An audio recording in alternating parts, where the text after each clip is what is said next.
কুয়েতে June July August এটাকে গ্রীষ্মকাল ধরা হয় এবং এই 3 মাস প্রচণ্ড গরম।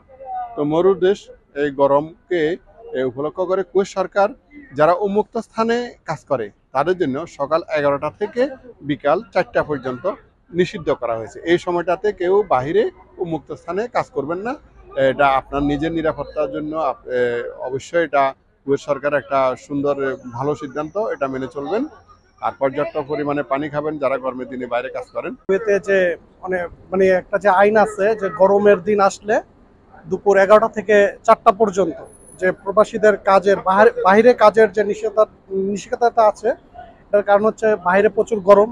কুয়েতে তো গরমের তাপমাত্রা অনেক বেশি, যে টেম্পারেচারের কারণে মনে করেন মানুষের বিভিন্ন প্রবলেম হতে পারে, যেমন হিটস্ট্রোকের একটা ব্যাপার আছে, পানি শূন্যতার একটা ব্যাপার আছে, যে কারণে কুয়েত সরকারকে সাধুবাদ জানাই, ধন্যবাদ জানাই যে এই ধরনের একটা পদক্ষেপ নেওয়ার জন্য।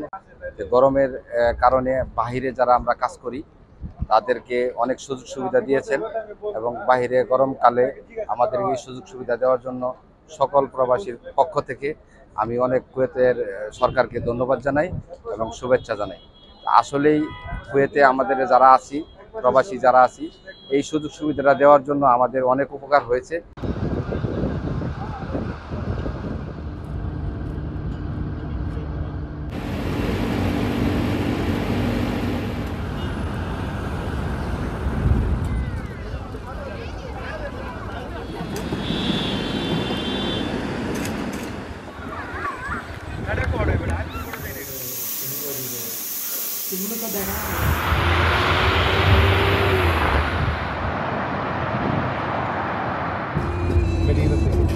গাড়ি বানাইছি।